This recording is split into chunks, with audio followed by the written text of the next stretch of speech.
Totoo ito. Wala po akong natandaan na eleksyon na walang kwento ng teacher na sinasaktan, inaatake, tinatakot, binibigyan ng death threats, ng mga rape threats at kung iba't ibang threats pa sa kanilang buhay at sa kanilang pamilya para lang wag sila pumasok, wag sila sumali o para lang maibigay nila ang kung ano mayon kagustuhan ng mga taong may masamang balak. So we owe them our gratitude, assistance, protection, and legal support. Mahal na pangalawang Pangulo ng Republika ng Pilipinas, Ma'am Vice President and Deputy Secretary Sara Zimmerman Duterte. Ma'am, good morning.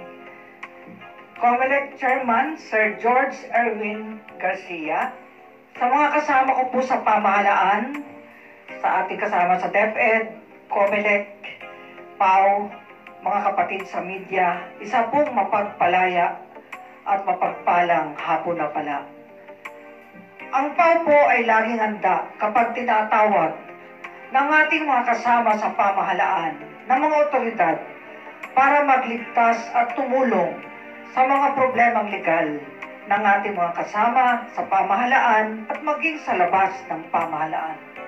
Masayang-masaya po ako dahil nung araw pa po nagka-MOA ang PAO, alam ko kay Chairman Benjamin Avalos Sr., hindi na po nasundan yon. Pero kanina po pagpasok ko ng COMELEC, ako po ay nanindig ang balahibo dahil ito na nga muli ang pag-asa ng ating mga mahal na guro, pag-asa ng ating mga kababayan upang maging mapayapa ang darating na eleksyon. Marami po tayong pangarap, sabi nga ni Pangulong Bongbong, isang bagong Pilipinas. Sa oras na ito, ramdam ko po ang isang mabuting pangitain para sa mabuting simulain. Maraming salamat po. Mabuhay po ang sambayanang Pilipinas. Thank you, Chief Acosta. Sara Z. Duterte, the Vice President of the Republic and the Secretary of Education. PAO Chief Presida Rueda V. Acosta.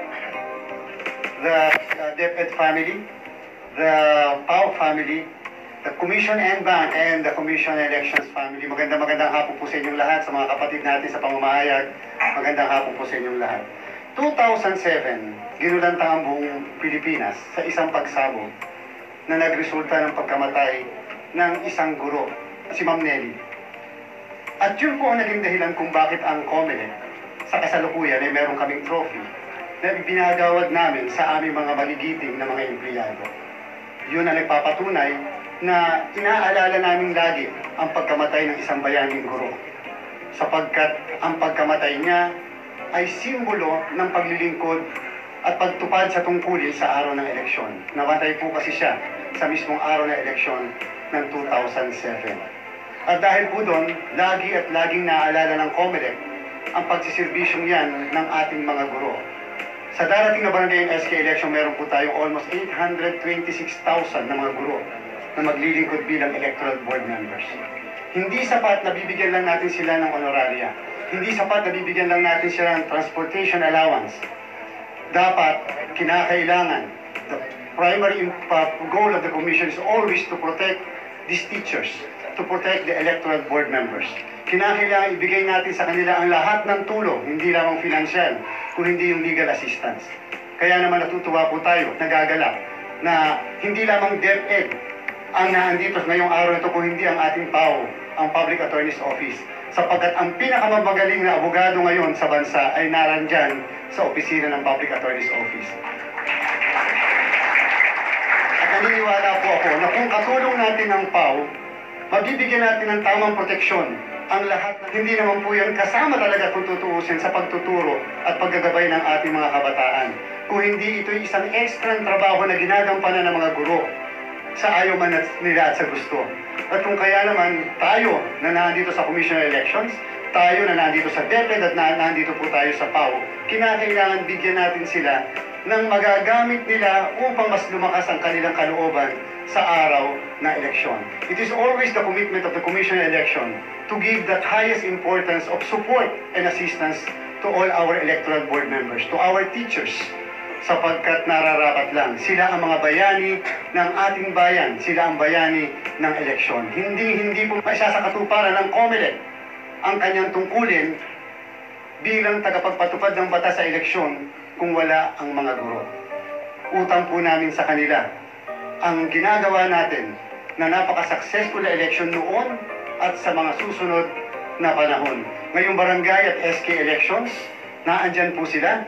At pat ngayon po ay kasalukuyan natin silang tinetrain upang makapaglingkod sa araw ng eleksyon. Sana po itong memorandum agreement na pinirmahan natin ngayon ay magsimula at maging ilaw at magsabi sa kanila lahat na huwag kayong mag-alala.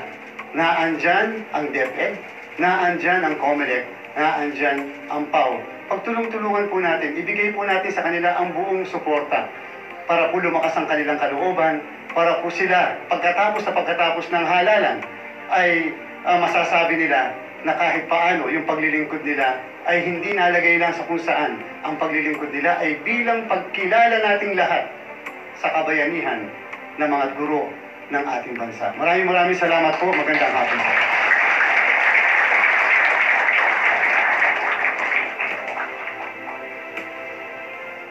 We should ensure that the elections are no longer hampered and instead proceed with a guarantee that they are peaceful, fair, and free. With its mandate, history, and experience, the Commission on Elections will ensure that every step aligns with our country's laws and regulations on elections. And with its expansive legal arsenal, the Public Attorney's Office will guarantee that every step remains rooted in fairness and justice. Karamihan ng mga teachers, kilala nila yung mga kandidato. Hindi anonymous sa kanila na, Mayor, hindi ko naman kilala kung sino yung mga teachers na nandoon sa polling precincts. Pero ito talaga, kapitbahay, kaibigan, ganitong klaseng relationship ang meron. And they have to be impartial and they have to be strong sa kanilang paninindigan. Ito, wala po akong natandaan na eleksyon na walang kwento ng teacher na sinasaktan, inaatake, tinatakot, binibigyan ng death threats, ng mga rape threats, at kung iba't ibang threats pa sa kanilang buhay at sa kanilang pamilya para lang wag sila pumasok, wag sila sumali, o para lang maibigay nila ang kung ano mayon kagustuhan ng mga taong may masamang balak. So we owe them our gratitude, assistance, protection, and legal support.